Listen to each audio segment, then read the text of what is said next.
Yo desde muy pequeño siempre quise ser artista.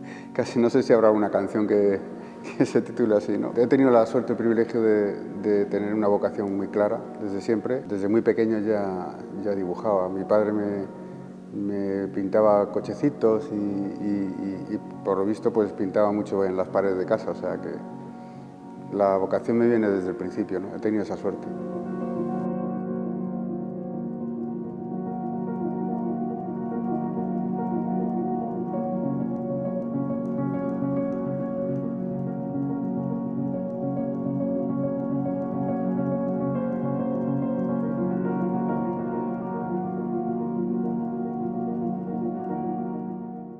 Cuando entras en un proceso académico de aprendizaje, pues claro, no tienes estilo. O sea, el estilo personal, la personalidad tiene que ir aflorando poco a poco, ¿no? En principio, pues empiezas por tener modelos, artistas con los que te identificas. Y yo en aquellos primeros años de formación mi modelo era el modelo centroeuropeo, el romanticismo centroeuropeo, ¿no? Artistas como Friedrich o Brooklyn. Luego, de repente, pues me di cuenta que vivía en una ciudad como Madrid, que tenía que coger el metro y me di cuenta que estaba en otra realidad, ¿no? Y que el romanticismo realmente lo que supone es una evasión de la realidad. No reconoces la realidad como tal y tú te creas una aparte, ¿no? Entonces, digamos, abandoné esa actitud y me centré en el mundo en el que vivía. Entonces fue un cambio radical porque empecé a mirar las estaciones de ferrocarril, las obras, me interesaban mucho las obras, el proceso de transformación de una ciudad, de un espacio. Y fue cuando empecé a utilizar la fotografía también, porque hasta ese momento yo solamente estaba centrado en la pintura. La fotografía no me interesaba en ese momento nada. Pero cuando la necesité como instrumento para relatar y para trabajar sobre el contexto del urbano, pues ahí sí que fue una herramienta fundamental.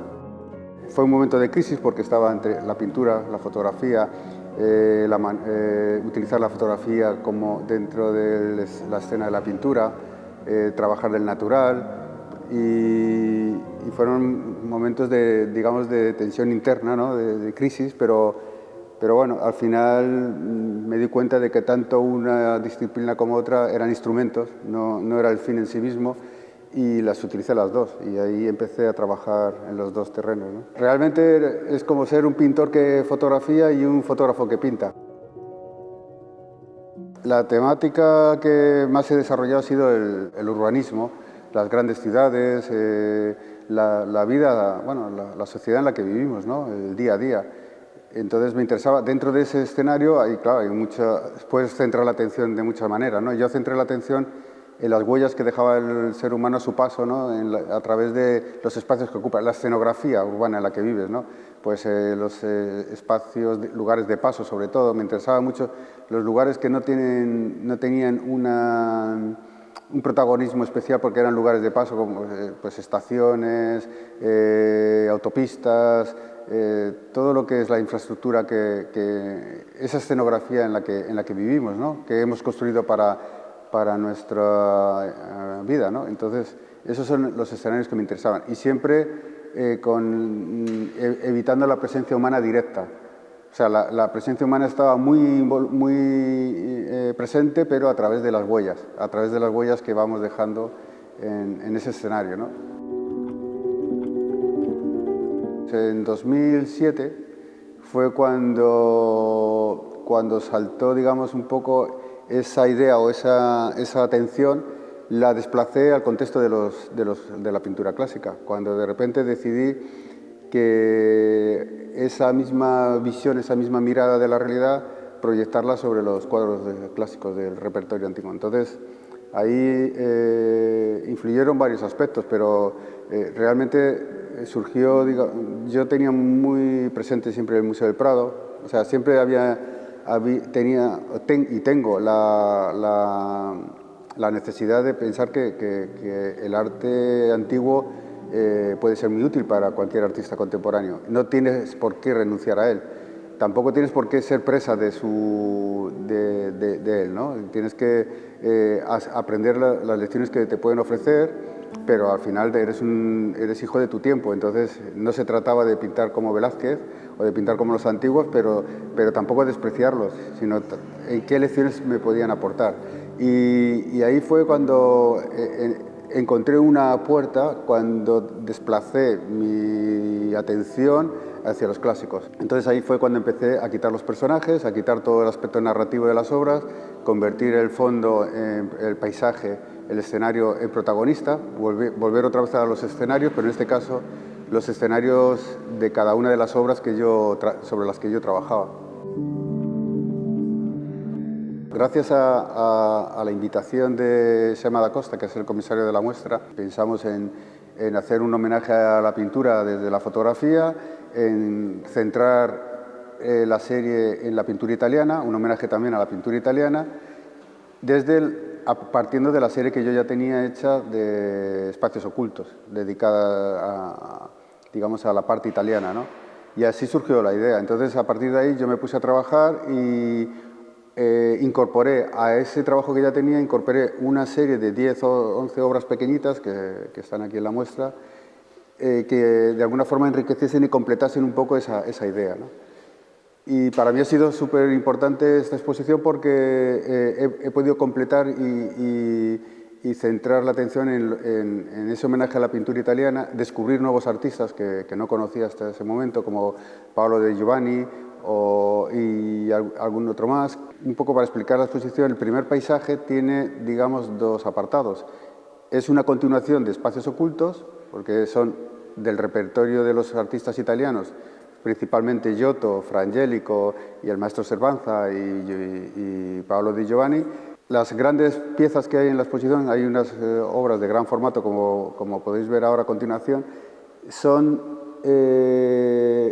composiciones mías, pero hechas al estilo del artista que seleccioné en este caso, que es Giotto.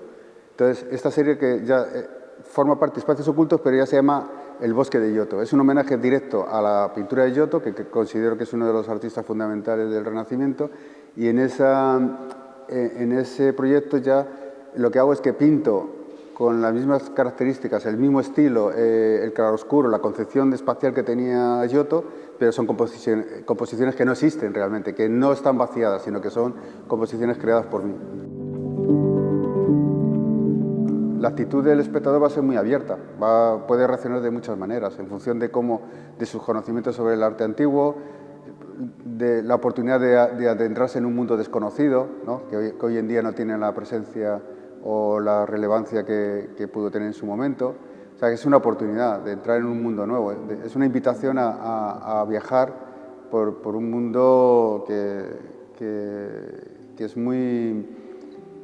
que a la vez puede ser muy actual, ¿no? Porque cuando tú quitas los personajes de alguna de las obras, son rabiosamente actuales las imágenes, el resultado, ¿no? Ves, en algunas de ellas puedes encontrar muchos artistas contemporáneos, ¿no? Yo veo en algunas de las obras a David Hockney, a Pérez Villalta, a muchos artistas totalmente contemporáneos, pero que están inspirados o que tienen relación con este mundo, ¿no? Es una invitación a viajar, a imaginar y a entrar en esa ficción, en ese mundo que tiene en común con nosotros el que está anunciando una nueva etapa.